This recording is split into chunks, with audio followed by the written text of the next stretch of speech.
All right, we are back with our special coverage of the latest round of Israeli elections. 6.5 million Israeli voters are eligible to cast their votes today for the fourth time in 2 years. And our correspondents are on the ground all over Israel with the latest updates. Now, the Arab vote was a central factor in the last elections here in Israel, but since the joint list's glory days only 1 year ago, the Arab parties seem to be losing a lot of their power. Well, joining us now is our correspondent, Adi Kopolvich, who is live in the Israeli Arab city of Tamra today at the Ra'am headquarters. So first, I'd like to address some breaking news from the last few minutes. This just came out. A rocket alert sounded in the city of Beersheba. IDF reports no damage. But Adi, what can you tell me about this? Well, it seems like there's not much details about this, but however, if we look back at past events, we know that Palestinian factions take advantage of these important events to launch rockets and remind the Israeli public that they are still present. In Benjamin Netanyahu's election campaign over a year and a half ago, there was a rocket launched from the Gaza Strip as he was given a speech in the city of Ashdod. He had to rush to a shelter. And when there was the ceremony in the White House to sign the Abraham Accords, also rockets towards Ashdod. So it's not too surprising that we're seeing this rocket being launched from the Gaza Strip. This, by the way, happens just less than 2 weeks after Hamas re-elected its political bureau inside the Gaza Strip. It could be somewhat of a show-off to show that Hamas is still here, that the Palestinian factions are still present, especially in this very important day for Israeli citizens. In Election Day, they know that there will be much more attention to a sporadic rocket launch. And the rocket doesn't even need to hit anywhere specific. It just does the impact of the echo in taking the headlines that the Palestinian factions wanted to make. It's a message.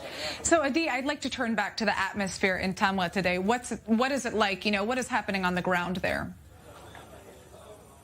Well, it's completely different from previous elections. If in previous elections there was a lot of optimism in the air, especially in Arab society, today we're talking about very, very low turnout in Arab society. Just a few minutes ago, the Islamic List released a press release saying that less than 35% of Arab citizens went out to vote, while the general voting turnout is 51% generally. So this means a much lower turnout in Arab society. And this happens when the Islamic List is running on its own. They are already very close to not passing the threshold and entering Israeli parliament. And this very low turnout is a reason for pessimism here in the headquarters in Tamra. They are hoping for Arab voters to go out to the polling booths and vote. They said in the press release a few minutes ago that Arab citizens should go out and vote either to them or to the joint Arab list. Just go out and vote because the Arab representation in Israeli parliament is in danger. The fear is well felt here in the air and a very pessimistic atmosphere. Now, who is the leading party among Arab Israeli voters and also particularly in Tamra?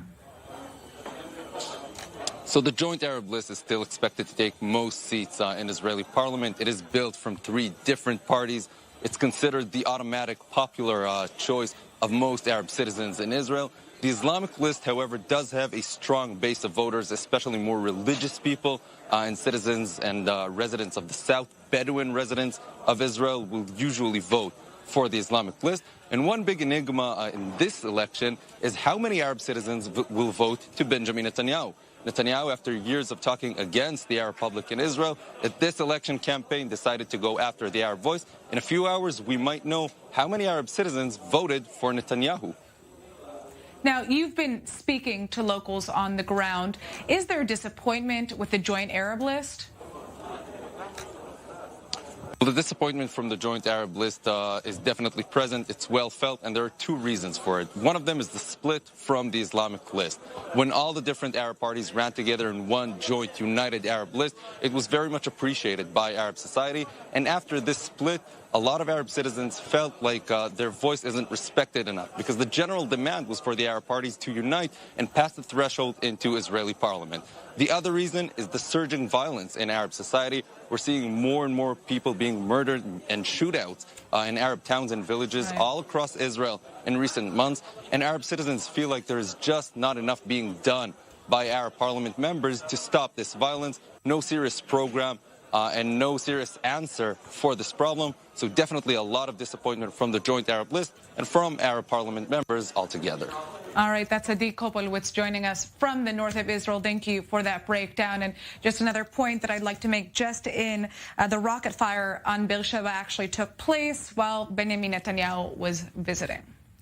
All right, I'd like to turn to our next panel. We have former Ambassador Yoram Ettinger, who's an expert on U.S.-Israel relations and Middle East affairs. And joining us all the way from Bahrain is political commentator Yosef Mubarak. There he is. All right, so, you know, I think I'd like to speak about Israeli Prime Minister Netanyahu's campaign strategy. He based a lot of it on bringing about success between peace between Israel and Gulf Arab neighbors. He claims that he is really the only man who is capable of continuing to establish these diplomatic ties between Israel and other Gulf Arab nations, like Saudi Arabia as an example. But would you say that that is true? Well, irrespective of the controversy around Netanyahu's conduct within the country, there's no doubt that when it comes to U.S.-Israel relations, we are at this point at all-time high cooperation, defense-wise and commercially. When it comes to U.S.-Israel intelligence sharing, all-time high, and this has been the trend during Netanyahu's terms as prime minister. However, there's no doubt in my mind, irrespective of the identity of the next prime minister, be it right of center, center, or slightly left of center, the U.S. will continue regarding Israel as a unique ally, because any Israeli prime minister would be 100% pro-American, reliable, effective, and very democratic. There is no such ally for the U.S. in the Middle East. In fact, there is no such effective ally for the U.S.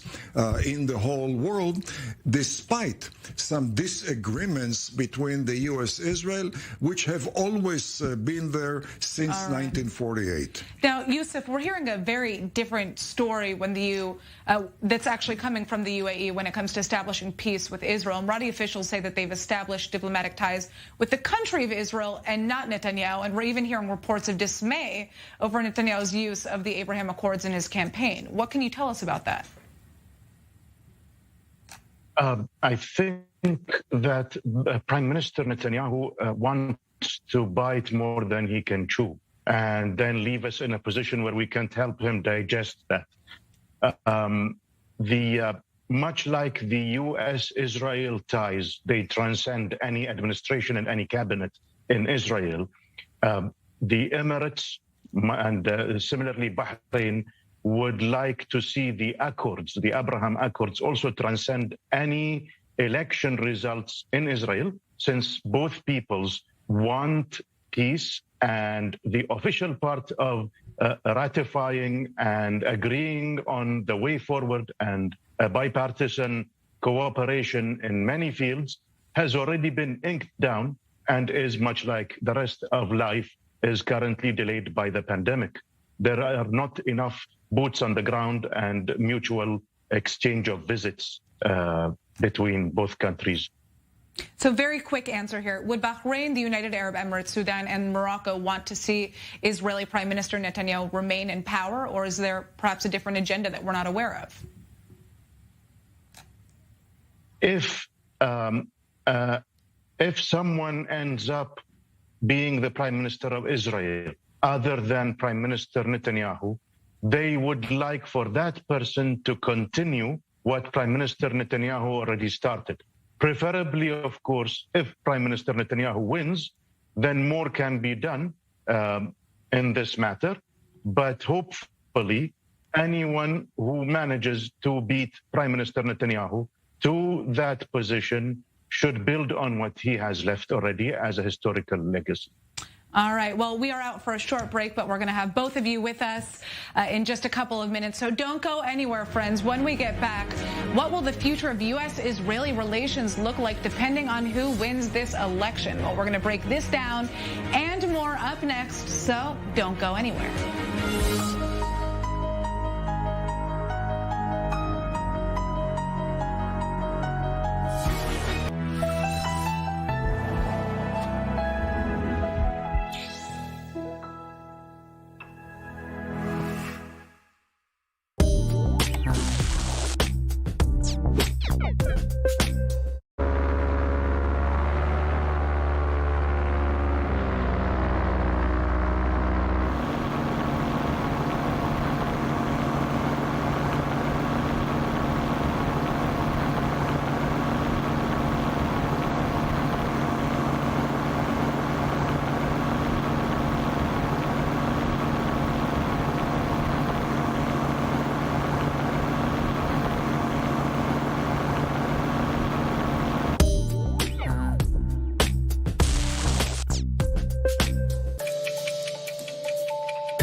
I'm Natasha Kirchek, and thanks for sticking with us for I24's election special. We'll be covering the Israeli elections live from our studios and the party headquarters throughout the entire night, so stay tuned to find out everything that you want to know about the future of the next government coalition.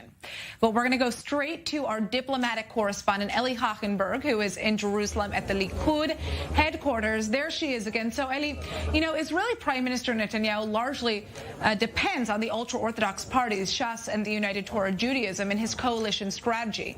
Can we expect to see the same support from these parties for Netanyahu in his bid for leadership this time around, or is there perhaps an alternative scenario that could happen?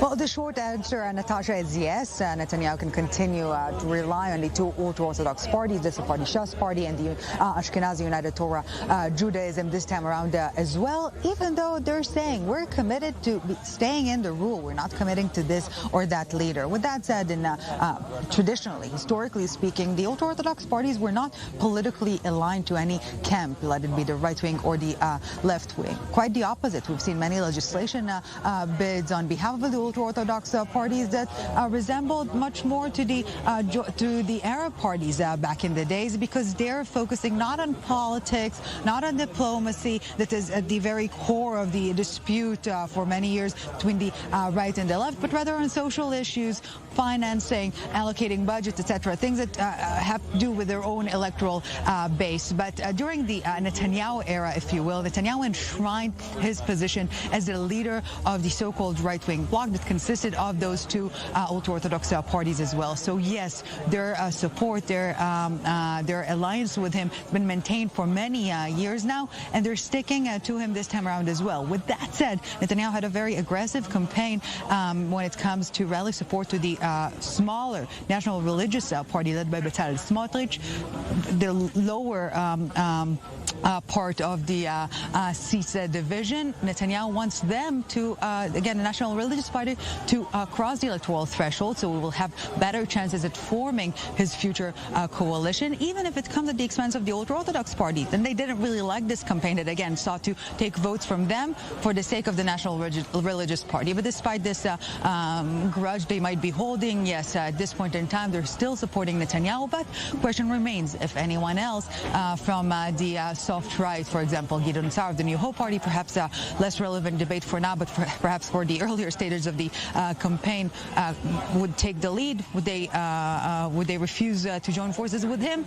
I guess we will not have an answer for this question this time around, because it is, again, not a likely scenario. But again, the ultra-Orthodox parties, even though not traditionally aligned with either the left or the right, very much aligned with Benjamin Netanyahu. All right, Eli, thank you for joining us. We'll be back with you soon. I'd like to turn back to our panel to discuss what the future of relations between the U.S. and Iran will look like based on whatever government is voted in.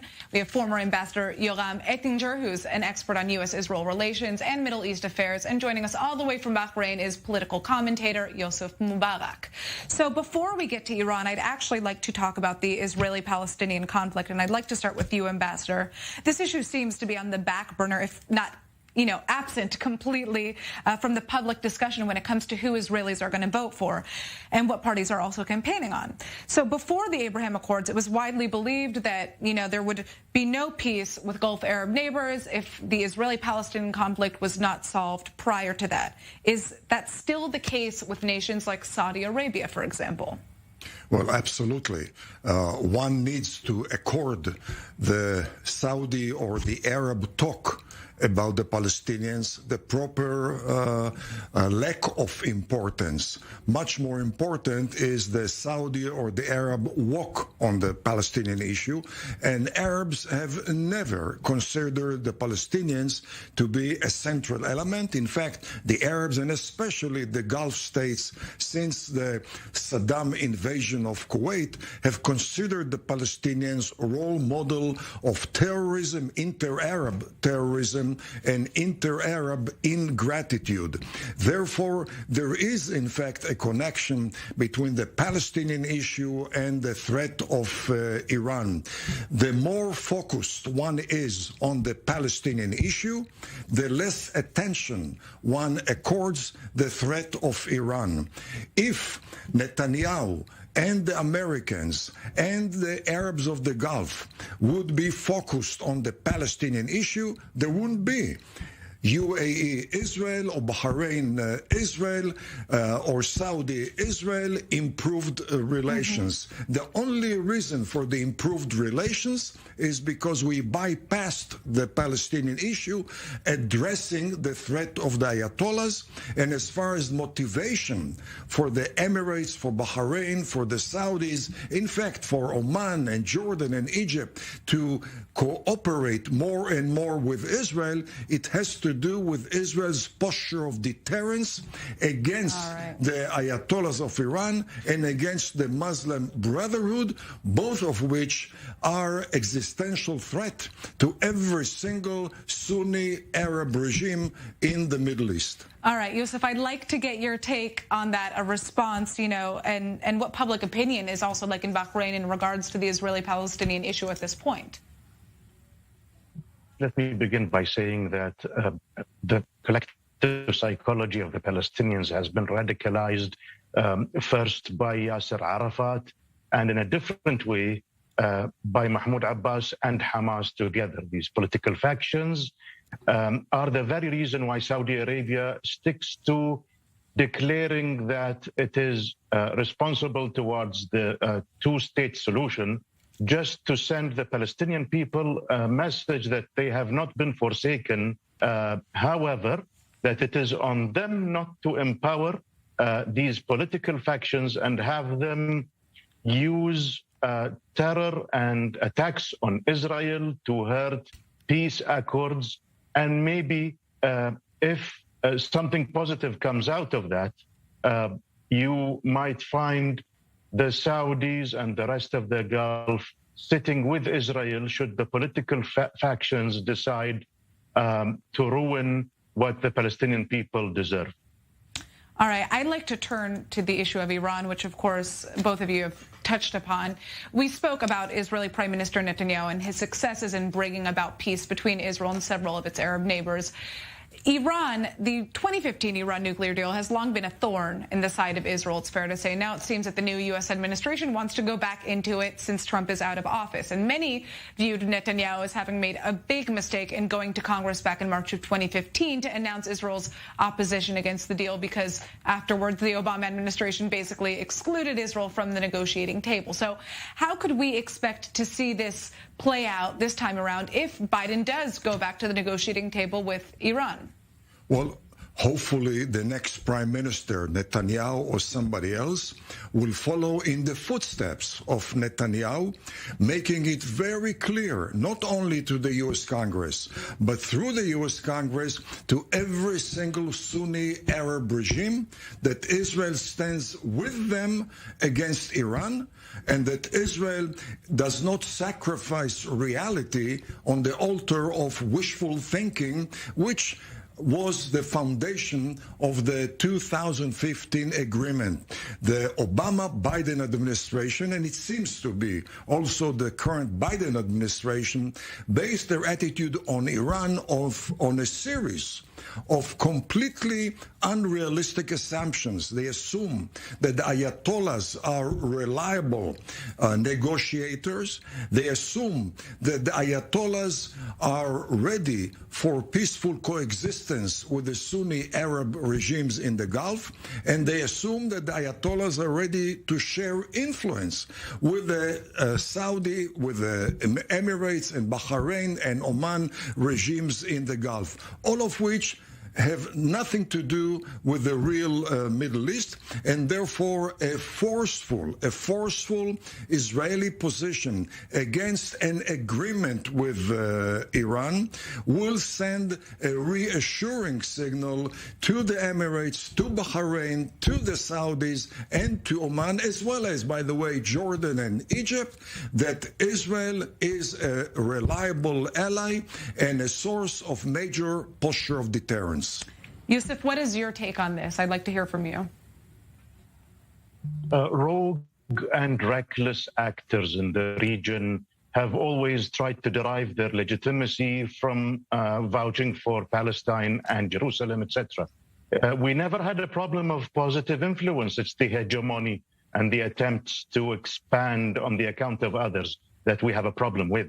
The more we see those who tout the timely disproven legitimacy claim to be bent and focused on the benefit of Palestinians, the more we see that receding, similar to the most recent example where Turkey has now partially bowed and tried to present good intentions to countries that it had many differences with and morally attacked directly and indirectly, such as Egypt, Saudi, etc.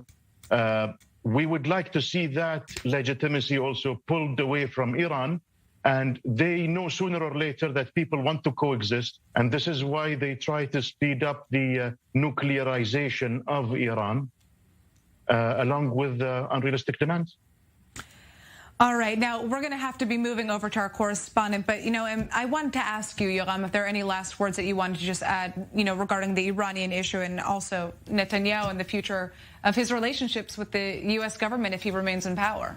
Well, I have no doubt that whether it's going to be Netanyahu for another term or another prime minister, we are going to coexist with enhanced cooperation with the U.S., not because of a so-called peaceful Israel, but because of American interest. For the sake of American interest, they need to enhance cooperation with Israel. The Americans want to minimize presence in the Gulf. Israel is the only country which can replace that vacuum once the U.S. evacuates. All right. Well, thank you so much for joining us and giving us your take on all of these issues. We are turning now to Netanyahu's biggest opposition, Yair Lapid. Our correspondent, Sarah Williamson, is in Tel Aviv right now at the Yesh Atid headquarters.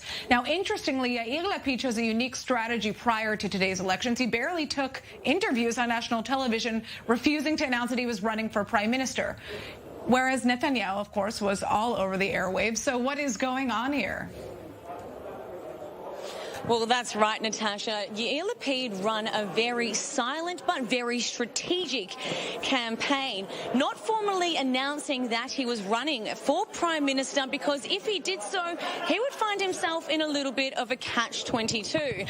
And that would risk him alienating himself from the two right-wing parties which are in the anti-Netanyahu faction, that being Naftali Bennett's Yamina party and Gideon Sa'ar's New Hope party. Now, Naftali Bennett has repeatedly said that he would not sit under Yair Lapid's in a coalition government, and Gideon Sa'ar has said the same, although he hasn't ruled out sitting in a rotational government with him. Now, on the other hand, if he had announced that he was running for Prime Minister, Yair Lapid could risk taking strategic votes from the other parties in the centre-left bloc. So it all comes down to whether this silent game that he has been playing at the end of the day was in order to keep people on his side and able to keep people basically in a mystery in order to keep them voting for him at the end of the day. All right, we're out for a short break now, my friends. Thanks for joining us, Sarah. We'll see you soon.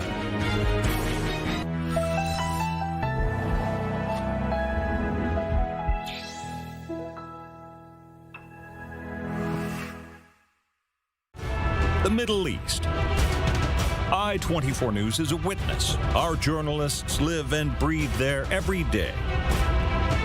Get all the latest global news from our studios in Tel Aviv, New York, Washington, and Paris. Anytime, anywhere. Download the I24 News app, available on Roku, Amazon Fire, Apple, and Google stores.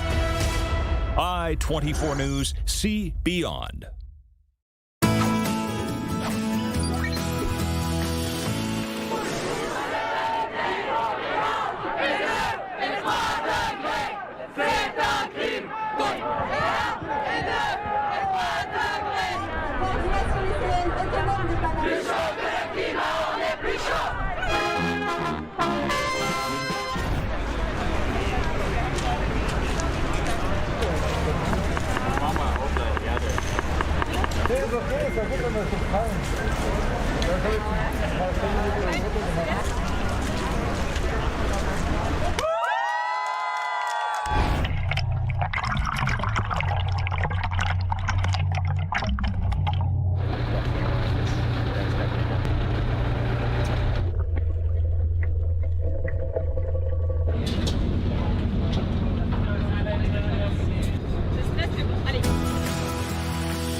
A fresh primetime lineup, the largest international news network broadcasting live from the Middle East. At 6 p.m. Eastern, The Rundown will take you live inside the day's top stories and breaking news. Then at 8 p.m., Global Eye will take you on a journey through the day's big events with voices from all over the world. And at 9 p.m., we'll zoom in even closer on the big stories, the ones that you're curious about right now, and we'll still be talking about tomorrow.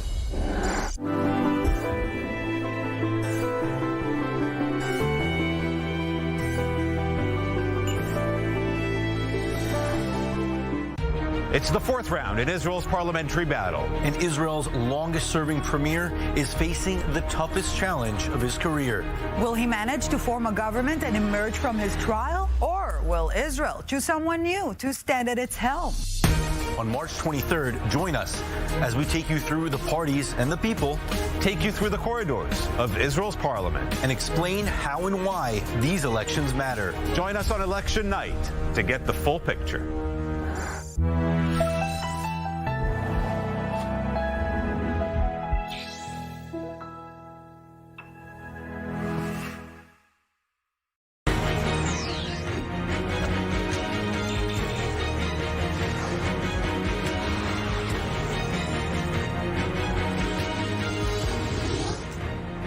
All right, and we are back with our special coverage of the latest round of Israeli elections. 6.5 million Israeli voters are eligible to cast their votes today for the fourth time in 2 years, and our correspondents are on the ground, as you can see right here, all over Israel with the latest updates. Well, we've seen something very interesting happen in this latest round of elections, and it is the absence of campaign strategies focusing on U.S.-Israeli relations, and particularly on the personal relationships with new American President Joe Biden. So I'd like to turn to our next panel, who's here to break that down and more. We have former Israeli ambassador to the United States, Dr. Michael Oren, who also served as a member of parliament in Israel, and we have former Deputy Speaker of the Israeli Parliament and Knesset member Hilik Bar, and Luthi Bloom, a columnist for the Jerusalem Post and the editor of the Jewish Syndicate. All right, so Ambassador Oren, I would like to turn to you first. Why are we not seeing a focus on U.S.-Israeli relations this election, especially given the past elections where we particularly saw Netanyahu harping on his close relationship with Donald Trump? Yeah, it was pretty much the rule that before elections, Netanyahu would go to the United States. He would either try to meet with the president, give a speech to AIPAC, give a speech to a joint session of Congress, if you remember back in 2015, to show the strength that he personally had with the American people, with the American Jewish community, or with the White House. Completely absent in this campaign. If anything, Netanyahu was trying to get to the UAE and not to the United States. And why does this happen? It's happened for several reasons. First of all, the 3 weeks in which Joe Joe Biden didn't call Netanyahu, which suggests that their relationships are not so close. So Netanyahu has no interest in sort of drawing attention to that. Right. On the opposition, the people who are opposing Netanyahu don't know exactly who Joe Biden is and where he's going to come down on various issues. Right. So they're not going to rush and say, criticize Netanyahu for having bad relationship with Biden. But there's a bigger question, and that is a strategic question. It's the withdrawal of the United States from the Middle East, specifically from the world stage in a broader way. And so America is simply less important strategically here to Israelis. Israelis would be more concerned about Israel's relationship, say, with the UAE right now than they are with the United States. Any takes on the issue here? Or? I just would like to add one thing, and I think that the coronavirus pandemic does have something to do with this. It is true that Biden has created a big problem for Netanyahu, particularly since the left in Israel accuses Netanyahu of having placed a wedge between the Democrats and Republicans in the United States, which, of course, I think is nonsense. Right. I think the Democrats placed that wedge, but that's another issue. Because of the coronavirus pandemic, it's made all of these visits a little bit more complicated anyway. I think, if I may say, that it has nothing really with Corona. The fact is more simple. The truth is more simple. Netanyahu and Trump relations was, in an exaggerated way, very, very good, and we're all happy about it. Netanyahu couldn't present the same kind of relationship with Biden, both because of the 3 weeks that they didn't talk, and second, we know that the tension between Biden and Netanyahu's policy on many issues, Israeli-Palestinian, security, and others, are not eye to eye like he had with President Trump, and this is why he couldn't present himself with Biden, and he has some few good pictures with Biden all over Ayalon, on billboards, because it's just not Trump. Well, what I'd like to ask is, in your opinions, who does the White House prefer to lead the next Israeli government coalition? Or to make this question even more complex, who do they not want to make it into the next government coalition? That's easy. That's an easy one. I don't think that Netanyahu is particularly beloved of this administration. Or, I think that it's not going to be as pronounced as it was, say, when Clinton clearly intervened in Israeli elections in the 1990s. There were a lot of rumors back in 2015 that the Obama White House was behind the Victory 15 campaign that we had, those mysterious billboards that appeared everywhere that had one target and one target only, and that was Benjamin Netanyahu. I think that as this administration has taken a hands-off policy to many aspects of Middle East affairs and politics, it's true here. I think probably if they had their druthers, that great American word, druthers, they'd probably rather see someone like Yair Lapid or Merav Michaeli. Any other responses here to that? By the way, both because personal reasons, because of the not the best relations between Netanyahu and Biden. And Prime Minister Netanyahu said, and both Biden said, that they maybe know each other very good, but they are not agreeing with each other on many things.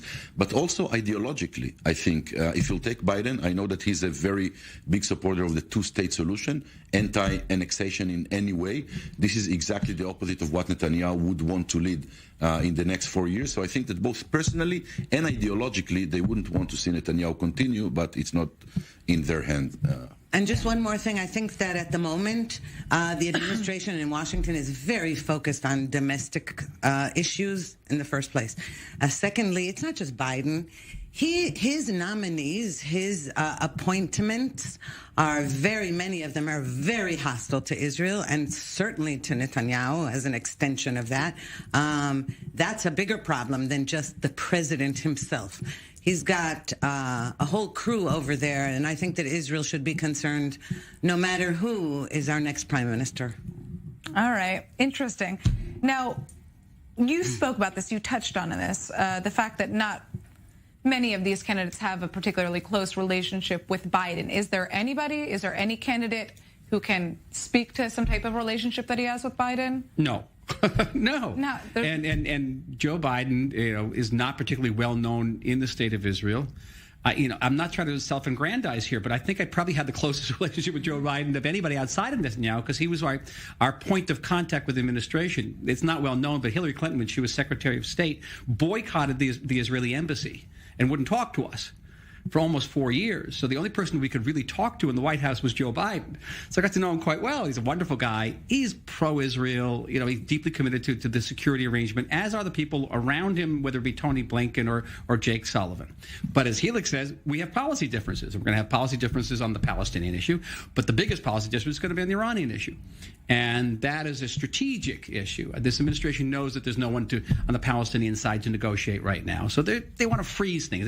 If Israel tries building at a large scale in Judea and Samaria or in East Jerusalem, you're going to hear from it in Washington. Not to the degree that we heard from it from Obama, but say, for example, if it goes to the Security Council and they try to condemn us there, I'm not sure this administration will cast a veto. I'm not even sure the administration won't vote for it.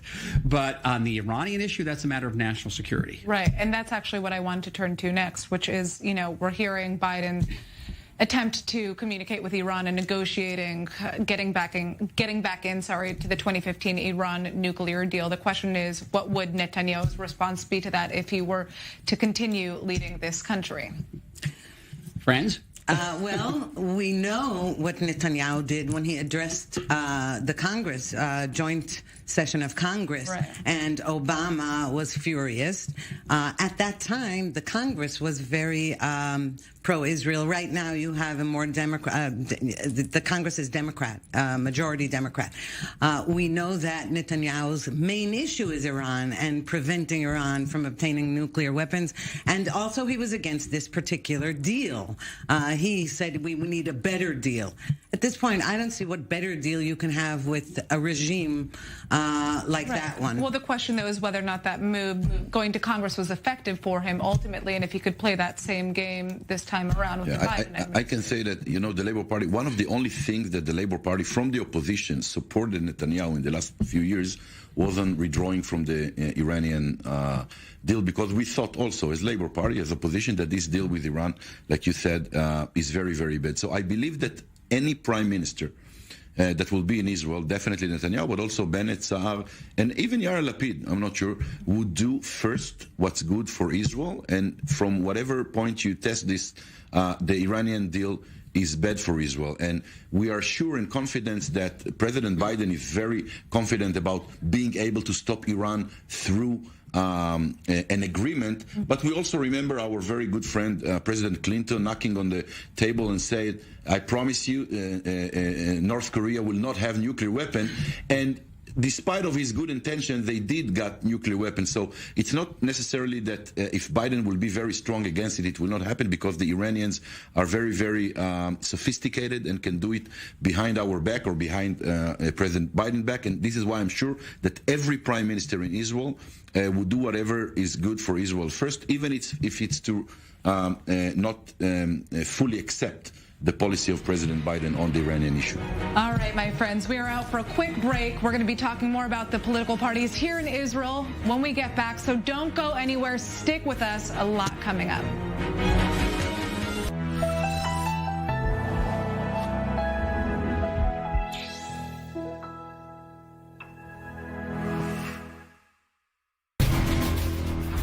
Strictly Security, your weekly look into security, intelligence, and strategic affairs.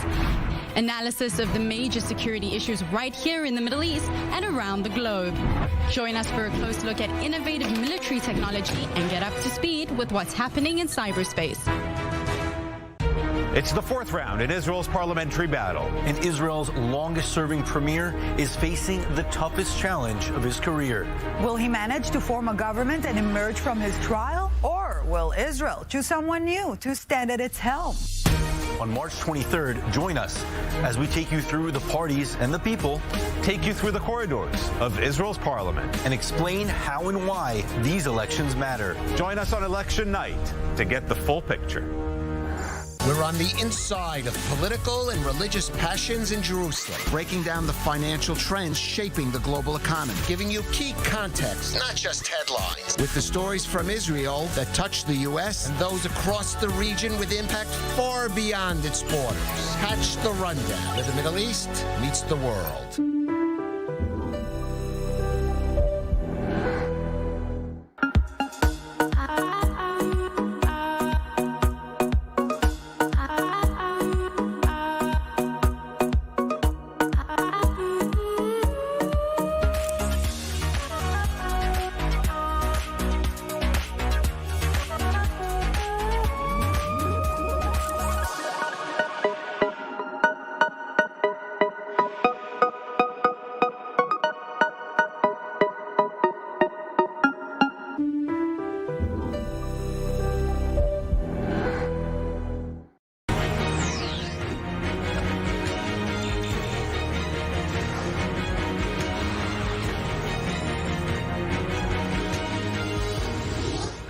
All right, we are back with our special coverage of the latest round of Israeli elections. I'm Natasha Kirchak, and thanks for sticking with us. 6.5 million Israeli voters are eligible to cast their votes today for the fourth time in 2 years, and our correspondents are on the ground all over Israel with the latest updates. So let's turn to our senior correspondent, Owen Alterman, who is in Tel Aviv at the New Hope headquarters. Hello, Owen. Nice to see you again. Give us some background about the leader of New Hope, Gideon Sa'ar, his party, and of course, which voters are most likely to vote for him.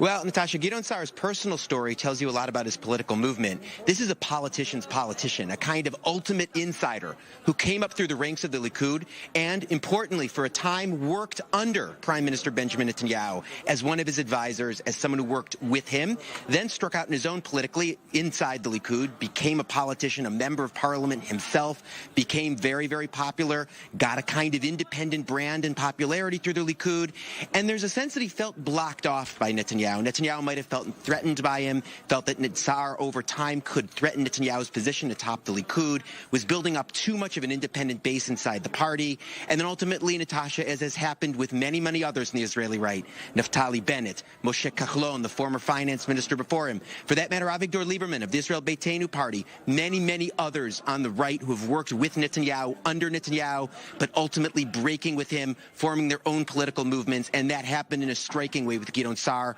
founded his New Hope party expressly as an alternative to Benjamin Netanyahu, to unseat Netanyahu, vowing and promising not to sit with Netanyahu, leading us to where we are today, standing here at these headquarters where Sa'ar is running at the top of his own list, trying to attract right-wing voters who are solidly right-wing in their political positions, in their outlook, in their worldviews, but nonetheless are against Benjamin Netanyahu. Sa'ar's core argument, including in videos he's released today, is that the Likud party, Natasha, has lost its way. It's abandoned its original values, abandoned the values that guided revisionist Zionism, the predecessor to the Likud, and the Likud movement over decades. It's become too populist. It's become too centered around the personality, Sa'ar and his supporters might say personality cult, of Benjamin Netanyahu. It's lost the statesman-like nature of the Israeli right that it had for so many years. That's Sa'ar's theory of the case. That's what he's taken to the Israeli electorate. All right, Owen. Now, he seemed to start off strong in the polls, but then we saw a bit of a drop-off there. Why is that the case? Because this is a new party. And what's new on the scene is always attractive. It's a blank slate. People are projecting their own ideas onto it. And it hasn't been subject to the scrutiny of a campaign. Natasha, it always happens with new parties in Israel. So it's no surprise at all that it's fallen, even that it's fallen dramatically. The night of the launch, I remember I was on air, the night of the first polls, I should say, that showed Sa'ar's party getting 20 seats in the Israeli parliament. I said it's an incredible starting point. He won't end up there, but even if he gets 10 seats, he'll still be a meaningful player in Israeli politics. He can still count that as a success. But as we sit here tonight, Natasha, with just about 2 hours to go until polls close, the question is, will he get those 10 seats? Will he get those 10 seats? Would he drop even below that? And I think if that happened, I think even Sa'ar would class it as a disappointment. Still would mean that he could be a significant player in coalition negotiations here under certain circumstances, still an important part of the Israeli political mix, but I think that would still be seen as a disappointment. Unrealistic to expect him to have held his original strength, but he certainly, I think, will need to hold about half of that. Quick answer. What is the mood like on the ground there? Listen, everybody's getting set up. The major Israeli Hebrew television networks are here setting up their studios at the scene, showing that it is a coverage priority. Speaking with sources inside New Hope, they're not either optimistic or pessimistic about tonight. They say that they simply don't know or don't have a strong sense, or at least don't want to tell us that exactly how things are going on. If you look at what Sa'ar has done over the course of the day, he's not saying, woe is me and the party needs your support because we're failing. He's not saying we're sweeping the country. He's saying come out and vote, a kind of hitting it through the middle of those two extremes in terms of his messaging. We'll be a lot smarter in 2 hours, or at least we'll start to be a lot smarter in 2 hours, Natasha. All right, Owen, thank you for joining us. We'll see you again soon. I'd like to now turn back to our panel here in the studio. We have former Israeli ambassador to the U.S., Dr. Michael Oren, who's also served as a member of parliament here in Israel. We also have former deputy speaker of the Israeli parliament and Knesset member Hilik Bar, and Ruti Bloom, a columnist for the Jerusalem Post and the editor of the Jewish Syndicate. So, We just spoke with our correspondent at the headquarters of the New Hope Party. You all heard this. We're seeing so many colors of right in this election. I think that is fair to say. What does this mean for right-wing voters? I mean, what are the determining factors at this point in terms of who right-wing voters are going to vote for? It's the same question Israeli politics has faced almost for 2 decades now. It's Benjamin Netanyahu or not Benjamin Netanyahu. It reminds me a lot of the 2016 elections in the United States, when it wasn't between right and left, it was between establishment and anti-establishment, where Donald Trump was anti-establishment, Hillary was establishment. Here, the two camps are Bibi and anti-Bibi. And you have, on the anti-Bibi side, you have right-wing and left-wing. It's the first time, though, in those 2 decades where the major threat, major challenge to Netanyahu is coming from the right. I personally think that some of these parties, like New Hope, like Yamina of Bennett, made a mistake by not attacking Bibi as insufficiently right. And because Bibi always would attack, say, the Labor Party by saying you're left-wing, you're left-wing, you're right. They should have attacked him as left-wing. They should have said, listen, you had 4 years of Donald Trump, an administration that would have given Israel 100% support, logistically, militarily, diplomatically, if you had taken on Hezbollah and if you had taken on Hamas. And you did nothing. Instead, they went on Corona, all right, which was a bad move because Corona's doing not bad if you walk around Tel Aviv these days. And so Bibi got off the hook for being insufficient. Right. They could have attacked him. I know Ruti's going to say something about annexation. They did. Right? They did. But not enough. You should have taken the opportunity to annex. However, he had a very good answer to that. As a Likud supporter, I can tell you that I thought it was a good answer. And that was, look, the Abraham Accords would not have come through as swiftly and easily if we had annexed. And therefore, I decided, okay, we'll put that on hold in the meantime. And I actually think that was a wise move. And it is true that from the right, some of them, they are attacking him for not annexing, for not... For the record, it was a wise move. I'm just saying politically, it would have behooved them to have attacked him from the right. But coronavirus made... No, you're right. He's doing very well with the vaccines. But up until a month ago or 2 months ago, they were still... All of his enemies were still saying, look how many dead people we have, and this is a disaster, and he didn't handle it properly. While in the meantime, the whole country's getting vaccinated. It was a little funny on both... Not just from the right. From the tactically, they made a mistake, Ruti. They did. I agree. But they also made a mistake because Yamina and New Hope are too similar. And because they're too similar, it's almost like, so what's the difference between those two parties, really? And it's a little bit hard. And I think that that's part of the reason that Gideon Sa'ar lost momentum, because he was saying, well, I'm not going to join Netanyahu, and I am right-wing, but I'm not going to be under Bennett. I'm not going to do this, and I am going to do this, and I'm not really right-wing, and I'm not really left-wing. And suddenly it was, okay, who are you? By the way, I hate to admit that what Michael said, the pro-Netanyahu and anti-Netanyahu is not only a dilemma in the right wing. Unfortunately, it became a dilemma all over the spectrum, the political spectrum in Israel, because if we will admit it, and I hate to admit it, we are facing in many ways the death of the ideology. If once the elections was right against left, okay, in the last few years, it became more personal. It was Bibi or Yair or Yechimovic, and we cared less about the ideology. Right now, we are seeing an extreme right wing sitting in the same political camp, in a way, with Merav Michaeli and Meretz, because they are all willing to replace Netanyahu. They're all wanting, aspiring to replace Netanyahu. So it became from right and left against left to a personal issue, okay, Lapid or Bibi, and now it's just pro-Netanyahu and anti-Netanyahu. In many ways, you can find tomorrow Nitzan Horowitz sitting in the same government with Lieberman, Bennett, and Gideon Sa'ar, and this is totally and there are no issues whatsoever. Right. There are no issues. I will say one thing to add to what you just said. I've been saying all along that when we're shown the pie chart of how the parties are divided, what we've been told is basically it's half and half, with Yamina as a question mark, because he didn't rule out some kind of Netanyahu, I don't know, he said he won't sit under Netanyahu, but he didn't rule him out totally. I think that pie chart is a big lie, because yes, it's divided down the middle, but of all the anti-Bibi half, there's nothing that keeps that it gels that side. Whereas on the pro-Bibi side, there is much more. They actually do have some ideology in common, and so this is why if Netanyahu does not get a clear majority on that side, we're going to have to go to new elections, because I don't see how that other side could possibly form a coalition. Now, even in the polls, by the way, when the media is talking about, the camps against, it used to be the right-wing camp. Today, it's the Machane HaShinui, the Change camp, and Machane Netanyahu camp. Even the political camps are all over the Netanyahu issue. But the worst phenomenon now is this. I've never seen it before in Israeli politics. People coming out and saying, I will not sit with this person. So last night on the news, on the Israeli news, they actually there's like a scorecard. These are the people this candidate won't sit with. These are the people this candidate won't sit with.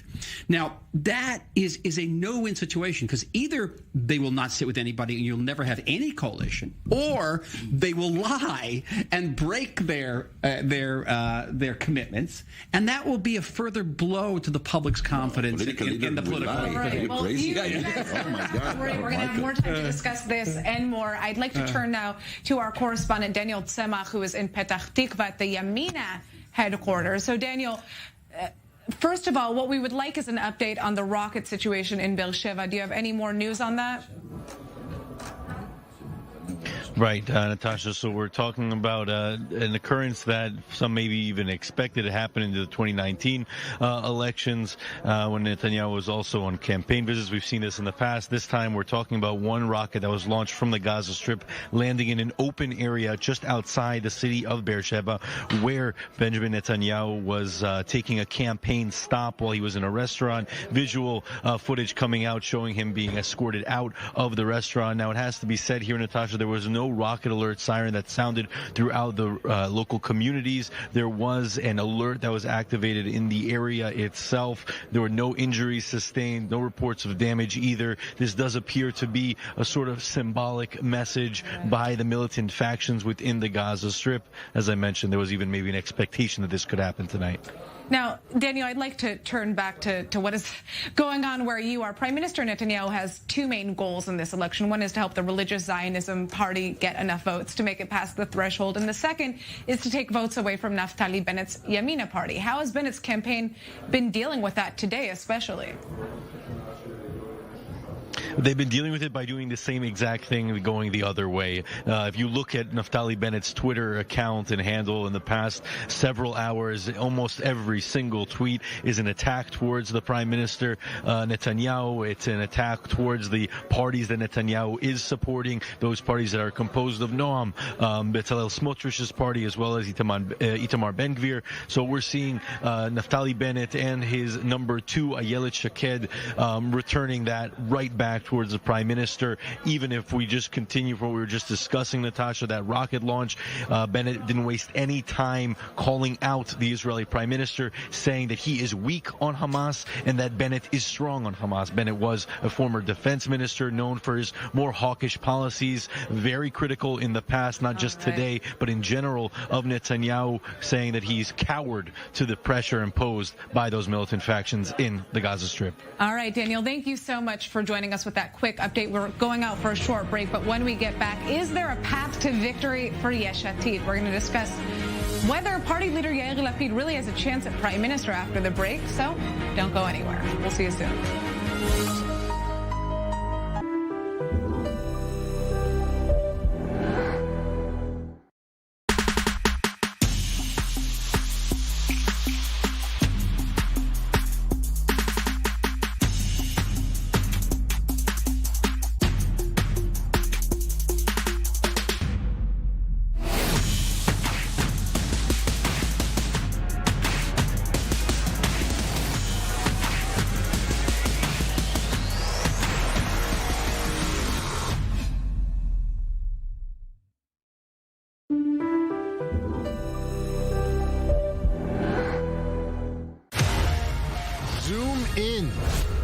The sound bites and beyond the numbers.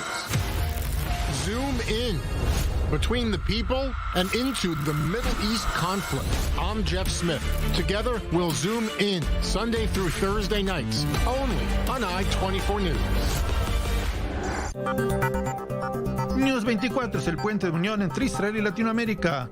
En una emisión especial, 2 países invitados, Costa Rica y sus representantes del Procomer, la promotora de comercio exterior, y Perú, con el embajador Carlos Chávez y Amora Carvajal, directora de la Agencia de Promoción Turística de Prom Perú. Israel Startup Nation, Polytex, una innovadora empresa israelí que se especializa en la gestión automatizada de prendas de trabajo. News 24, el magazine semanal en español de i24 News. A fresh primetime lineup, the largest international news network broadcasting live from the Middle East. At 6 p.m. Eastern, The Rundown will take you live inside the day's top stories and breaking news. Then at 8 p.m., Global Eye will take you on a journey through the day's big events with voices from all over the world. And at 9 p.m., we'll zoom in even closer on the big stories, the ones that you're curious about right now and we'll still be talking about tomorrow.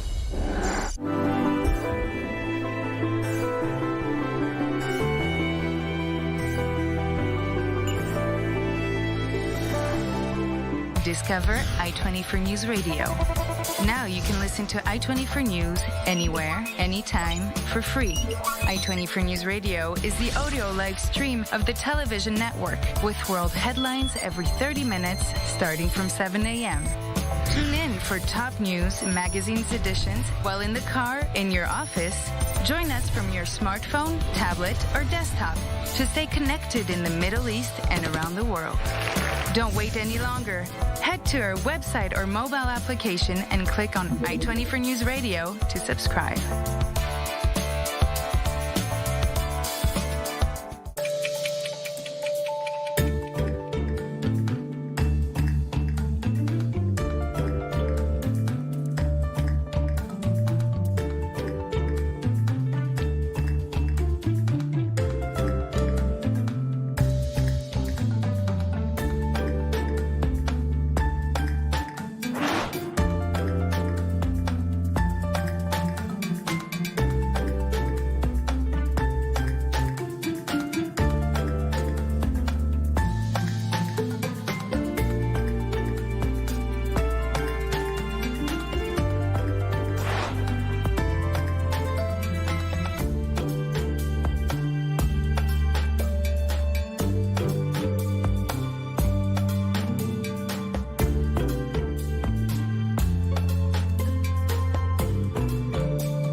All right, we are back with our special coverage of the latest round of Israeli elections. I'm Natasha Kirchak, and thanks for sticking with us. 6.5 million Israeli voters are eligible to cast their votes today for the 4th time in just 2 years, and our correspondents are on the ground all over Israel with the latest updates. So let's turn to our correspondent, Sarah Williamson, who is live at the Yesh Atid headquarters. We hear that party leader Yair Lapid is saying that the smaller center-left parties are all safe in the sense that they've made it over the threshold and that center-left voters should really be voting for him instead.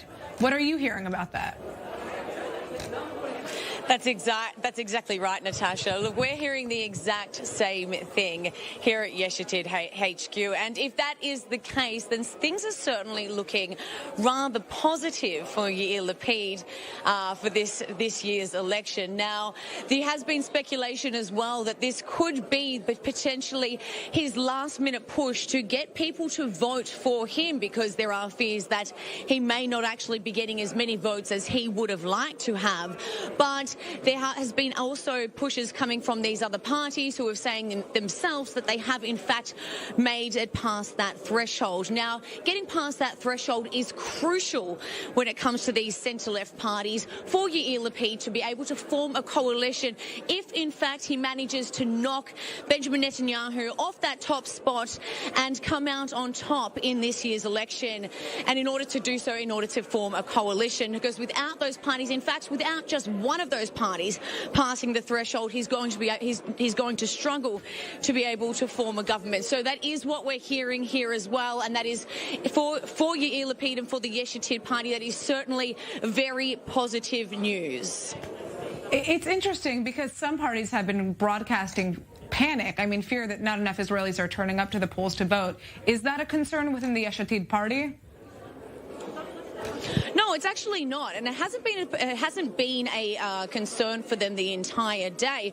Most of the time, and throughout this campaign as well, Yair Lapid hasn't been concerned that he was going to be losing votes or going to be lacking votes in this campaign. In this campaign throughout the trail the entire time. If that was the case, he would have been less silent in the lead up to the election. The only thing that could maybe potentially be interpreted as concern coming from Yair Lapid was these last-minute pushes that he did go out and say that people need to start voting for Yesh Atid, was when he made those comments on Twitter and on Facebook saying, okay, these smaller centre-left bloc parties have made it past the threshold. Now everybody needs to start voting for Yesh Atid, make that party stronger. We need to make it bigger than Likud. We need to knock them out of the top spot.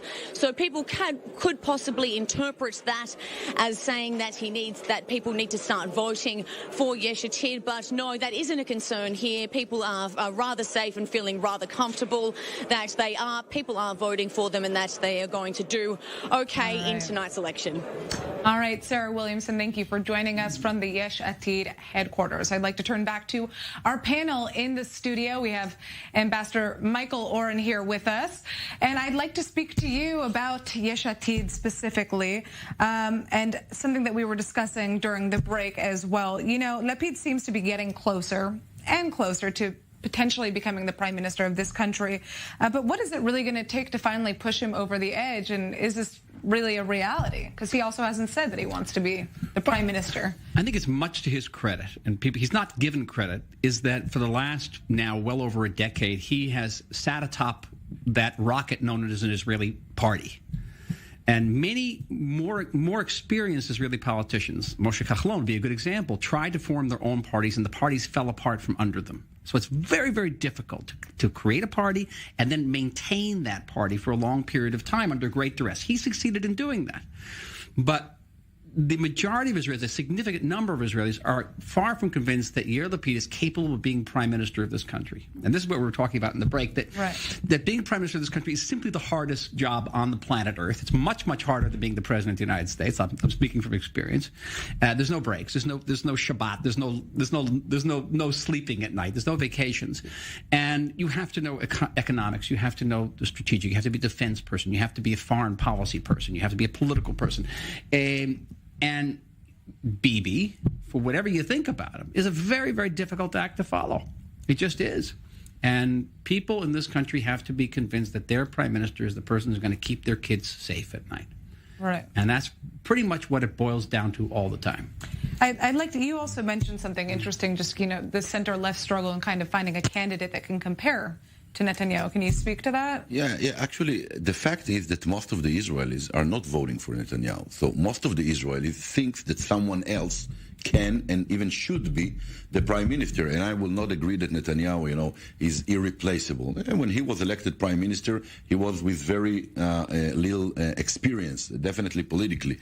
But I think that the big lack of Netanyahu, to your question, is how politically stupid is his opponent in the right wing and in the center left, because his opponents, in one hand, they are saying, we will not sit under Netanyahu. This is the highest ideology we can provide as a basic assumption. But on the other hand, they are saying, but we will also not sit with him and her and his, because he's too extreme. He's an Arab. He's a can. So you cannot cancel sitting with Netanyahu, and in the same hand, cancel other options to build a coalition against Netanyahu. And this is why the biggest lack of Netanyahu is that his opponents are not that sophisticated strategically, tactically, and this is why he's remaining prime minister, while in the every possible polls he's getting 36% top as fit to be prime minister by the Israeli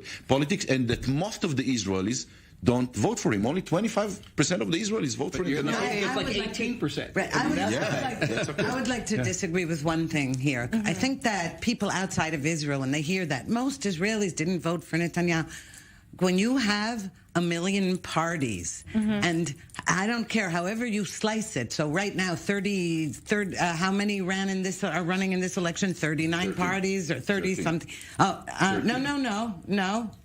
Are running in this election? 39.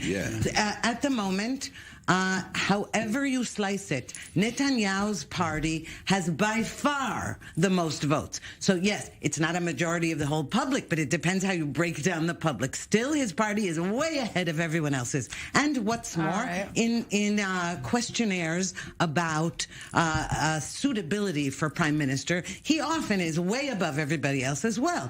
And it isn't just that his opponents... Even the people who don't vote for him. Exactly. That's an interesting statistic. They always show it as a statistic. How many people hate Netanyahu, but how many people think that he's actually the person who's most capable of being prime minister? And that's a fascinating statistic. That is why the slogan, anybody but Bibi. In other words, we don't care how lousy the person is. Just let's get rid of Netanyahu. That's why that slogan caught on. That's why. That slogan also has the possibility of building up Bibi. Because you think about it, because it also rallies people around. All right, I have a question. We don't have much time until our next block, so quick answer on this. Cult of personality, we used that term here. Someone used it at some point, especially in regards to Netanyahu. Is it possible, if he's not the next prime minister, that we could see scenes that were similar to the Capitol Hill riots in the United States on January 6th here in Israel? No way. I think that what happened in the Capitol... First, I didn't see Netanyahu call the publics, to come and protest against any institution or against the democratic system, although he's doing a lot of actions that hurt the democracy in Israel, to my opinion. But I think that the Israeli... He's made comments against the Supreme Court as an example. But Exactly, and this is a big damage to democracy. I'm totally unsupporting Netanyahu on this issue. The Supreme Court is a danger to democracy, so that's where we disagree. Yeah, exactly. But I don't think it's the case.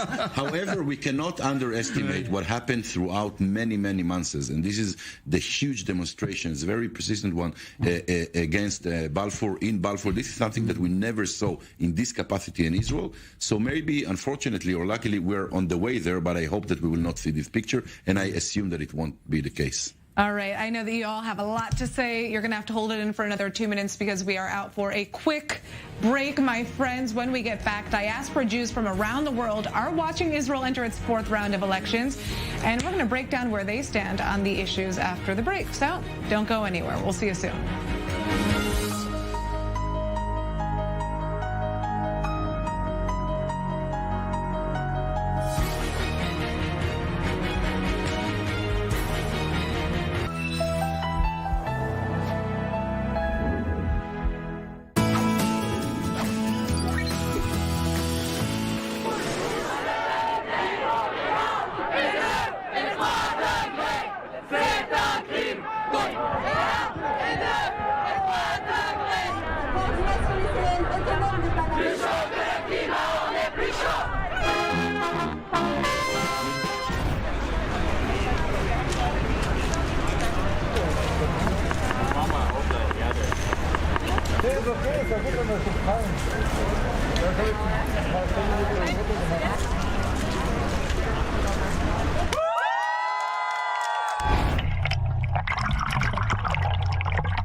right, we are back. I'm Natasha Kirchek, and thanks for sticking with us for I24's election special. We're going to be covering the Israeli elections live from our studios and, of course, the party headquarters throughout the entire night. So stay tuned to find out everything that you want to know about the future of the next government coalition.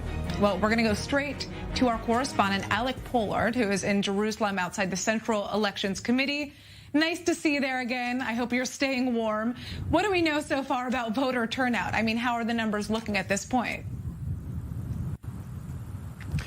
Well, the latest numbers that we got were for 6 p.m. local time. That's already 2.5 hours ago, and it was 51.5%.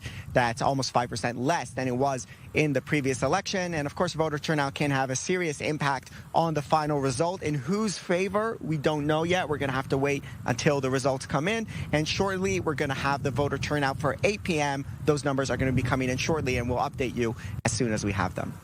Now, have any new complications come up? I mean, we didn't get to this before, but have there been reports of voter fraud? Talk to us about that. Every election, there are various reports of voter fraud and irregularities, and always the parties are appealing to the Central Elections Committee on various grounds. One interesting case that was accepted by the Elections Committee, a appeal was from the left-wing Meretz party against the ultra-Orthodox Shas party for Shas activists placing amulets and blessings from the deceased rabbi Ovadia Yosef, the former spiritual father of that party, at the entrance to ballot boxes. The Central Elections Committee ruled that that is essentially a sort of a bribe. You're basically offering a religious blessing in return for a vote, and therefore they disallowed that. They called on them to desist from doing that, and that is also a strategy which the Shas party did use back in the 90s to great effect. That was when they were at their strongest politically, and it was disallowed back then, and based on that precedent, it was also disallowed this time around. Another thing of concern is the voters who are in quarantine or positive for coronavirus. There are isolated voting stations for those people, and the Elections Committee was supposed to organize taxis and other transportation services to take those people from their homes to the voting stations, and people are saying that they're having problems with that service, and for that reason are basically being denied to a certain extent the ability to go to the ballot boxes and vote. We're not talking about a large amount of people, a few thousand people, but still every number counts, and of course any case in which someone is having a problem to go out to vote, especially in these complicated circumstances of coronavirus, that's always a concern and something that the Elections Committee is working frantically to resolve. All right, Alec, thank you for joining us again. Stay warm. We're going to turn back to our panel here in the studio. We have former Israeli ambassador to the U.S., Dr. Michael Oren, who also served as a member of parliament in Israel. On my right as well, we have former Deputy Speaker of the Israeli Parliament and Knesset member Hilik Bar, and Ruthie Bloom, a columnist for the Jerusalem Post and the editor of the Jewish Syndicate. So I would like to talk about Israeli voters. We've been speaking a lot about Netanyahu, but what are the issues that Israelis are voting on today? None, because there are no issues other than Netanyahu and not Netanyahu. But that doesn't mean they don't care about the issues. And when I was in Parliament, we regularly do polling, and some of the polls were surprising. Israelis overwhelmingly care about security, but they don't necessarily term security as a byproduct of the peace process. For example, security is rockets and how we take down the rockets. That's security. After security, it's housing, and after housing, it's the cost of living, which is prohibitive, particularly for young people. If you go down the list. 4% of Israelis, according to our polling, care about the peace process. And when you say this to American leftists or to Europeans, they're shocked. Wait a minute, because they think that's all we talk about is the Palestinian process. That's what they care absolutely the least about, is the Palestinian issue. I agree so much, and I think that one of the reasons that the left in Israel is dying for many, many years is that we allowed the neglection of the state and security agenda and the peace, which nobody is talking about for so many years, and agreed to this game of the right wing of being personal. You know, Herzog or Bibi, Lapid or Bibi, because when we're neglecting one of our two, or maybe the two main flags of the central left, social democracy values and the peace process, or the conflict resolution, we don't have any justification. And this is why I think that most of the voters today, like my friend Michael just said, is voting pro or against Netanyahu, no really agenda. Not a lot of parties in Israel have any agenda, if at all, at their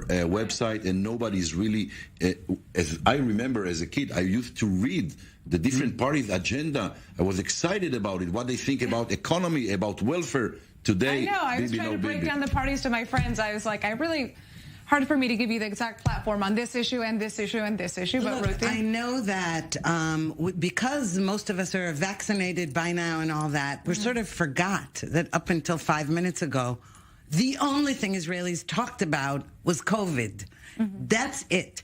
Are we locking down? We're not locking down. Is my business closed? Am I gonna get money from the government? Can I see my parents on a holiday? That's all Israelis talked about. And I think that's true probably of most people all over the world. That, honestly, this was the topic. And so Netanyahu's handling of it in the beginning, everyone praised him, including his worst enemies. And then when people here started dying, he was criticized. He was blamed for it, like all leaders all over the world, blamed for the amount of deaths and for the lockdowns and for locking down the airport and for opening the airport, blamed. But at the moment, his vaccination campaign is so successful.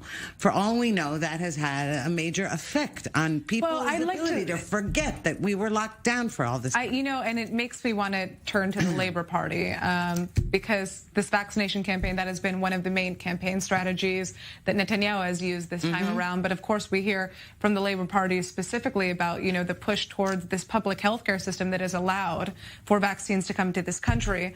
It's almost, we've seen a lot of people talk about the fact that Labor may not make it past the threshold and even into, the government. The question is, now with Merav Michaeli, is she the breath of fresh air that this party needs, and what will it take for Labor to be relevant again?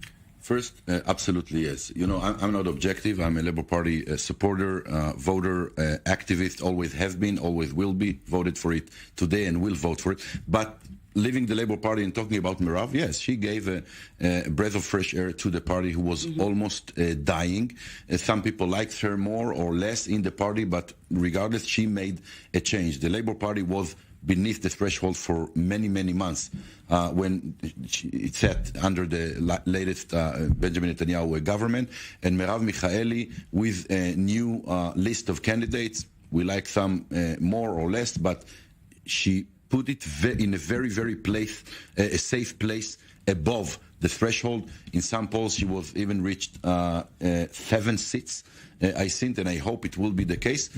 I think that it's important for the Labour Party to be strong in the next elections because, continuing our former discussion, it's one of the only parties that actually have a way, an ideology on social economy, on conflict resolution, on peace, on security, something that you cannot say about most of the parties that are in the political spectrum today.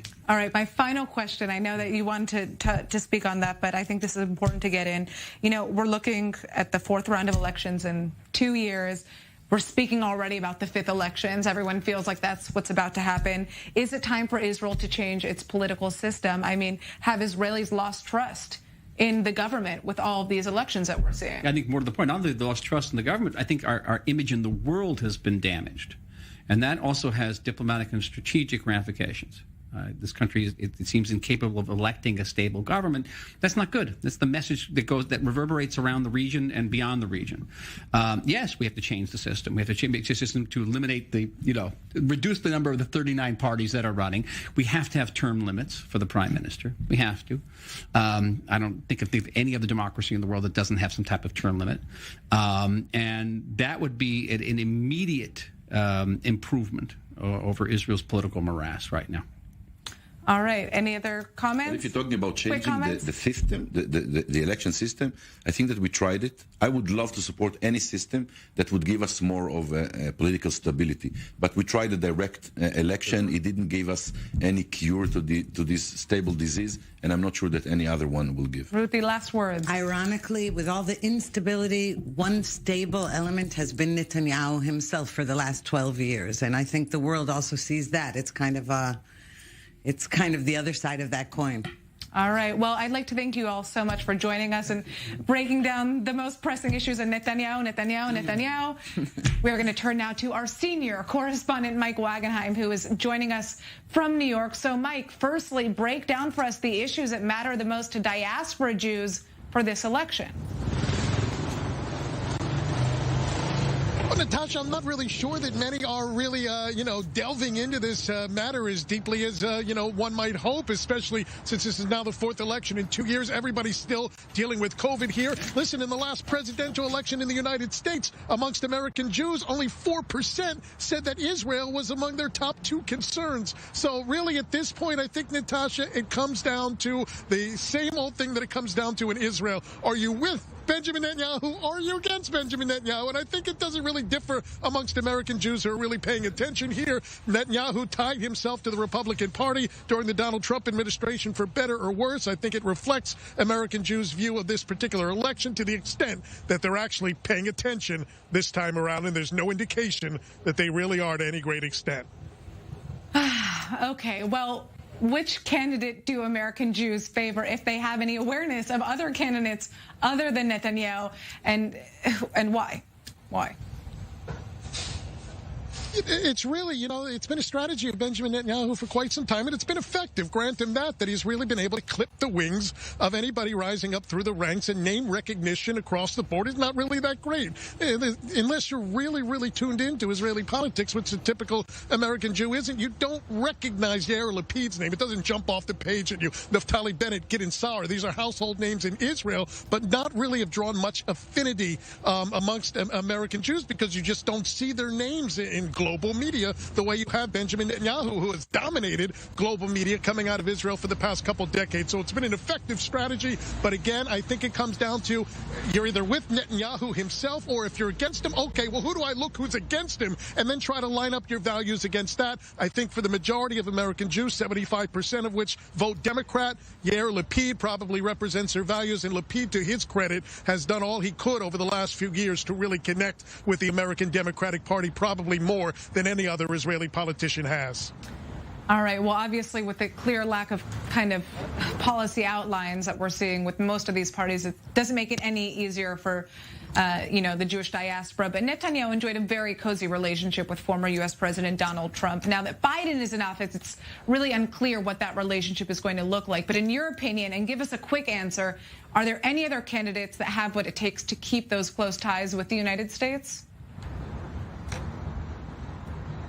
Yeah, I think so. Listen, there are going to be policy differences, and there are good faith disagreements, but I don't think it's really fair to say Gideon Sa'ar, Naftali Bennett, Yair Lapid, Merav Michaeli. These are bright people. They're polished. They're cultured. Any one of them could go into the halls of Congress and represent Israel well. Policy-wise, it could be great for Israel. It could be disastrous for Israel, depending on your point of view. But there's no reason to believe that somebody other than Benjamin Netanyahu wouldn't be able to craft those relationships. Again, though, it comes down to what you're doing with those relationships and what types of policies you're trying to implement. All right, Mike, thank you so much for joining us from New York. That is it for my time with you. I'm Natasha Kirchuk. Thank you for sticking with us for I24's election special. We're going to continue this live election coverage with Kalev Ben David coming up next. So do not go anywhere. We'll see you soon. Stick with us.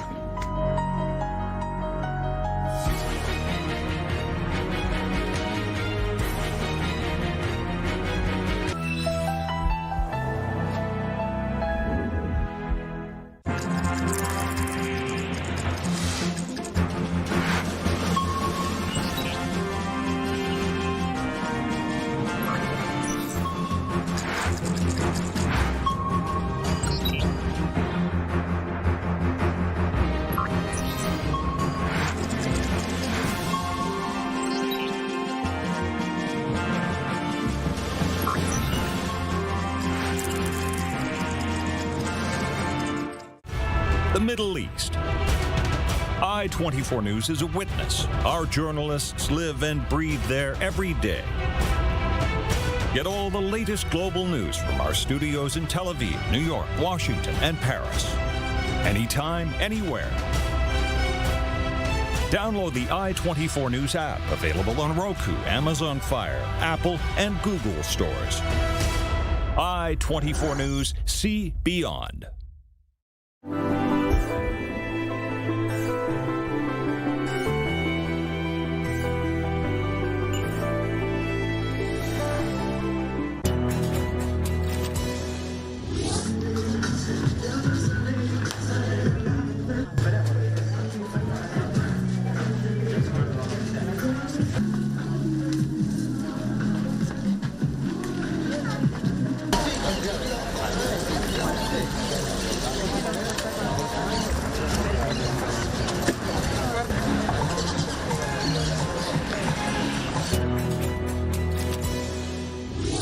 Discover i24NEWS Radio. Now you can listen to i24NEWS anywhere, anytime, for free. i24NEWS Radio is the audio live stream of the television network with world headlines every 30 minutes starting from 7 a.m. Tune in for top news, magazines editions while in the car, in your office. Join us from your smartphone, tablet, or desktop to stay connected in the Middle East and around the world. Don't wait any longer. Head to our website or mobile application and click on i24NEWS Radio to subscribe.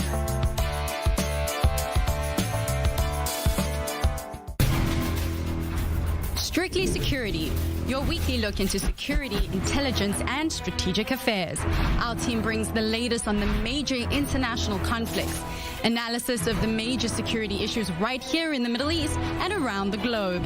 Join us for a close look at innovative military technology and get up to speed with what's happening in cyberspace.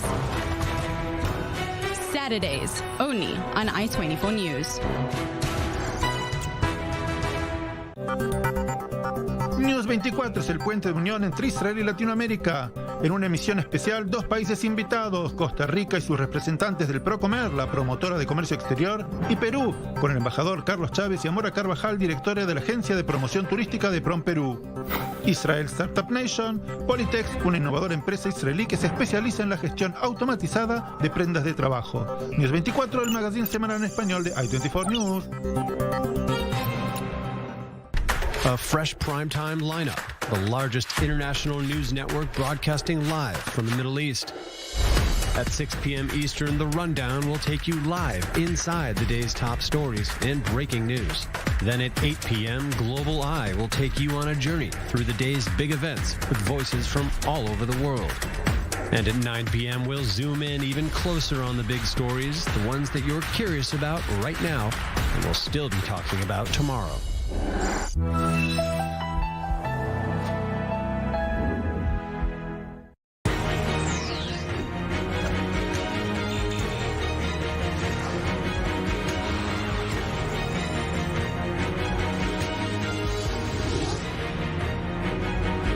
Welcome to our special Israeli election night coverage on i24NEWS. I'm Benita Levine. And I'm Kalev Ben David. In just 1 hour from now, at 10 p.m. local time, the first exit polls will be released, and we'll bring you all of those live as they happen. Now, this is Israel's fourth election within just 2 years, and at stake is whether Likud leader Benjamin Netanyahu will be able to continue his record 12-year run as prime minister. The final pre-election polls showed that the bloc of parties who will or might support Netanyahu are in a virtual tie with those who have pledged to unseat him. So voter turnout will be crucial, especially for a handful of small parties hovering near the electoral threshold. Now, throughout the day, party leaders have paraded to the polls, hoping to motivate their constituencies to do the same. Voter turnout, as of 6 p.m. local time, stood at 51.5%. That's down by nearly 5% at the same hour in last year's election. Now, while this was the second election held in the coronavirus era, it was the first to really reflect its impact. Across the country, special polling stations were set up to accommodate those who are sick or in quarantine, including inside coronavirus hospital wards. And for the first time, 4 polling stations were set up at Ben Gurion International Airport for Israeli citizens traveling on election day. Now taking place in the midst of Israel's world-leading vaccination program, the timing of this vote favors Prime Minister Benjamin Netanyahu. But if his support falls short, that could open the door for his main rival, Yesh Atid's Yair Lapid, or even his competitors from the Israeli right, Yamina's Naftali Bennett and New Hope's Gideon Sa'ar, to form a government. And if no one proves successful, well, that could mean a 5th round of elections later this year. Now, throughout the evening, we'll be going live to our correspondents at all the major party headquarters, so stay tuned to our special coverage. Talking of which, our diplomatic correspondent Eli Hochenberg is at Likud headquarters in Jerusalem. So let's get started. Eli, what is the atmosphere there like right now? Are Likud supporters confident that Benjamin Netanyahu is on track to extend his 12-year run at the helm? What are you hearing?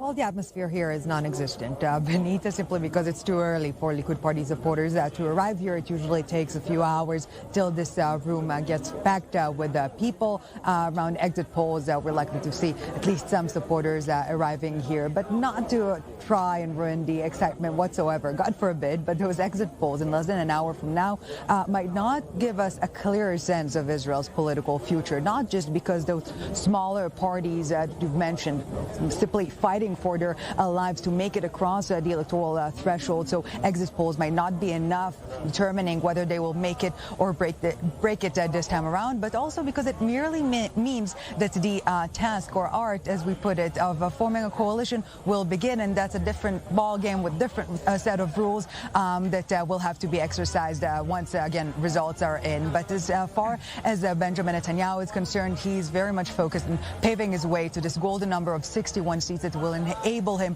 to form a coalition. And in order to get that, he must get not just the support of those parties already stated loud and clear that they're willing to be part of his future coalition, the two Orthodox parties, Shas, Sephardi Shas, and the Ashkenazi United Torah Judaism, the smaller and again on the verge of the electoral threshold, the National Religious Party, and of course his Likud Party will also need Naftali Bennett, right-wing Yaminalist leader's support. And in this respect, he's still to an extent on the fence, even though he's been signaling that he will be going to a potential Netanyahu-led government if and when it will be formed. So it's definitely not going to be easy, Prime Minister Netanyahu, and what he will be looking at this evening is to see how many, if any, of those smaller parties on the other side of the political divide will make it or not, because they will have an impact on the overall landscape.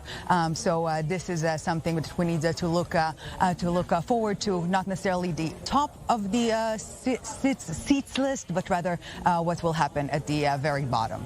And of course, those exit polls coming out at the top of the hour. Diplomatic correspondent Eli Hochenberg live from Jerusalem. Right, and now joining us in studio, we have Eli Vered-Chazan, Foreign Affairs Director for the Likud Party, Michal Kotler-Wunsch, outgoing Israeli lawmaker, and Jeff Barak, a journalist and former editor-in-chief at the Jerusalem Post. And Eli, I'm going to start with you. This was maybe the most complicated campaign that Benjamin Netanyahu has had to run in the last few, because, as we said, his competitors are more on the right. The previous three, he had a clear rival, Benny Gantz, from the center-left. Is that something that helps or hurts the Likud in this race, do you think? No, I think that is the most challenging campaign, because every time we had a rival from the left wing. Don't forget, most of the Israeli population are rightists, according to the polls, according to the number of the seats in the Knesset. Right now, we needed to deal with people from inside, from the right wing, so it's a double challenge. It's not one challenge. And it depends, of course, on the number of the seats, whether Netanyahu will be able to get it or not. And we will know that on 1 hour or maybe less. Michal, I want to bring you in right now, because we've been talking about the fact that in the space of 2 years, there have been 4 elections. It's a complicated system. It's convoluted. We'll be unpacking it all in the coming hours. But there is also time to pause and just celebrate the fact that this is a democratic process, convoluted as it is, and that people have the privilege and the right to vote in this country right now. So it's a very important reminder, I think, and thank you for, raising it. When we keep in mind, and actually we approach Pesach, that remind us about the journey and about how lucky we are to be living in a sovereign state, Jewish and democratic state, and indigenous people returning to an ancestral homeland after thousands of years of exile. And I say to people all the time, we are a work in progress, and I believe that this is what we're seeing. I do think that we are in a process, in a desperate process for issues, for vision, which we have seen none. We have spoken about it. We will not speak about it this evening, I believe. We will speak about what the coalition look like, and will it be with Netanyahu or against Netanyahu? That's all we have spoken about in this election campaign. And I think we have come to a head where at almost 73, the state of Israel will have to look up, and its leadership will actually have to live up to the next 73 years so that we secure our existence, considering the internal challenges within our internal resiliency, of course, in regards to Israel-diaspora relations, and considering all of the challenges that Israel faces in the international arena. Jeff, I'll pick up a little on Michal said just by saying we are seeing a drop, and I don't want to over-exaggerate it because we always see a burst of late voting, and the numbers are not greatly, but in this tighter race, slightly drop. Is there some, maybe a little voter apathy or burnout or fatigue after so many, and how could that impact? Well, I'm sure there's voter fatigue. 4th elections in 2 years, it's a long time. And as Michal said, there are no real issues in this election. It's very clear. It's either for Prime Minister Netanyahu or against Prime Minister Netanyahu. And a number of people just said, okay, you know what, I've had enough. I think what's going to be interesting is to find out where this drop in voter action is. Reports are saying in the Arab sector it's particularly low. This obviously helps Prime Minister Netanyahu. The fewer Arab Knesset members there are, the greater the side of the right-wing bloc within the Knesset. On the other hand, though, if there is a lower than predicted turnout, that means that the smaller parties need to get less votes to get their 4 mandates to get into the Knesset, which means, for example, on the left, Meretz can breathe a sigh of relief and pretty much think, okay, we're going to pass the threshold and get in, which, of course, is good news for the anti-Netanyahu bloc, not so good news for the Prime Minister. So it's going to be interesting to see how that does play out. Eli, I can see you want to respond to that. No, the votes in Likud's, I would say, basis is low as well. So we are quite concerned since the morning. We could see the numbers, and what we are doing in the last 2 hours is encouraging people go to vote because we are about to lose. And I know, my wife told me every election you do that. Right, you want to get out, you want to get exactly, those voters out of off the couch or wherever they are. I must be cautious in order to win. I want to remind you what's happened in April 2019. That Netanyahu was able to change the whole picture in the last hours of the election. He did it in 2015 in the same way. But one time it can fail, and we need to be very cautious about it. So that's what we did in the last 2 hours, encouraging people, Likudniks, go to vote. Right, but of course, as we said, because the competition is also on the right wing here, that appeal maybe doesn't have the same that it has at the other. But please, Eli, Michal, Jeff, stay with us because we are going to be going out for a break. But we have, of course, lots more to come. Remember, at 10 p.m. local time, that's now in about 15 minutes, we'll be bringing you exit polls. Let's stress, these are not results. They are exit polls, and they could be wrong, but they may give us a good indication of at least where the election went and how a next government can or cannot be formed. Stay with us. We'll be right back.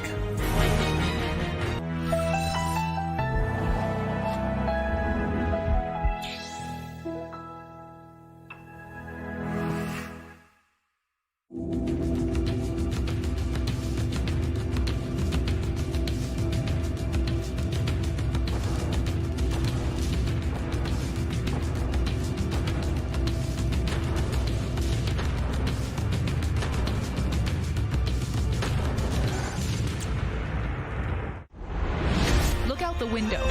What do you see? Because the world is changing as we speak. I'm Natasha Kirchak, journalist, traveler, and host of Global Eye, your window to the world. From the hub of Tel Aviv, we are bringing you the biggest stories trending around the world directly from the people on the ground. Because our world is more interconnected than ever before. Global Eye. Join the global conversation. Zoom in, past the sound bites and beyond the numbers. Zoom in, between the people and into the Middle East conflict. I'm Jeff Smith. Together, we'll zoom in Sunday through Thursday nights, only on i24NEWS.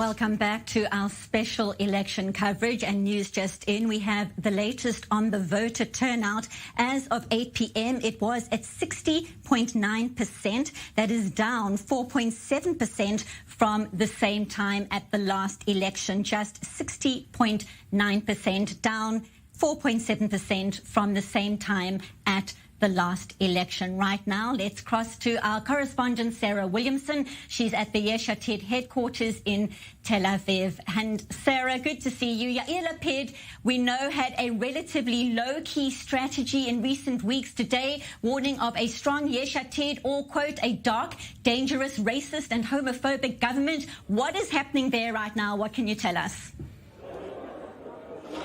Well, that's right, Benita. Yair Lapid has run a rather silent campaign in the lead up to this election, but did come out with some strong words today as he did some last-minute campaigning around Tel Aviv and gave that statement just as he was putting in his ballot with his wife Lehi in Tel Aviv. But as I mentioned, this was a silent campaign and he made these statements.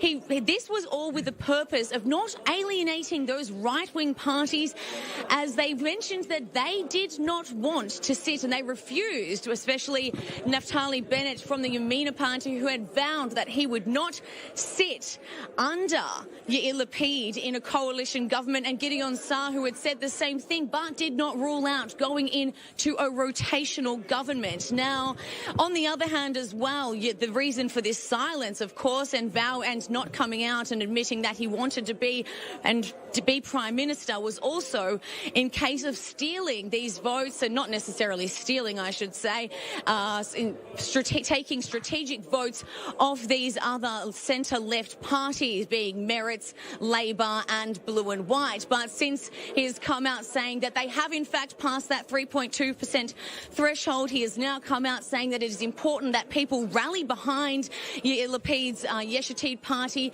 People need to bolster this party now because it's important that they do make this the biggest party, that Yesh Atid does become bigger than Likud, because he needs to make that the biggest party in order to get Benjamin Netanyahu out of the top spot, because this election is not about left and right. It has become the anti-Netanyahu camp and the pro-Netanyahu camp, and that is really what this election is all about at the moment. So really, that is what we are feeling here at the moment. It is a room full of journalists and everyone is just waiting on the edge of their seats to see what those polls will say at the end of the day when they do come out in a few hours, to see what the results really are. Thank you so much, Sarah Williamson, live from Tel Aviv. And Sarah mentioned Naftali Bennett. Let's go to his Yamina party headquarters in Petach Tikva, where our correspondent Daniel Tzemach is waiting. Daniel, Naftali Bennett, he's playing what appears to be a kingmaker role in this election, but he believes he can be the king. I mean, is there confidence there that he can make that leap? Right, Kalev. Well, I'm not quite sure that we're going to see. Right now, it's quite quiet here at the Yamina headquarters, and obviously this is very preliminary. Even with those first exit polls that will come through, there's going to be a lot of caution being exercised, certainly by parties like Yamina, who had, expectations. The more lofty expectation is to reach 12 mandates, maybe 10, but the concern is certainly that it could be lower when you're looking at those single digits, where his value as a kingmaker would obviously be impacted by how much he can ultimately bring to the table. But what's interesting really about the Yamina party, Kalev, and Naftali Bennett in general, is the fact that he has not really said quite clearly who he will support. He's maybe in this category of undecided sort of leaders, undecided figures, who has certainly been vocalizing throughout the day today, especially a lot of antagonism and just attacks towards Israeli Prime Minister Benjamin Netanyahu, towards his former partner in Bezalel Smotrich and Itamar Ben-Gvir. These are all really figures that could be taking votes away from Yamina. As much as Bennett might be taking votes away from them, he could easily go the other way around, which is why we're seeing those different camps attacking one another throughout the day today, and it's been ceaseless. You could say if you go through Naftali Bennett's Twitter feed, Kalev and Benita, you will see that almost every single tweet and every single sentiment is involved with an attack towards Prime Minister Netanyahu. So we'll see what comes about, if they'll be happy at the end of the day. Daniel, I want to ask you about a development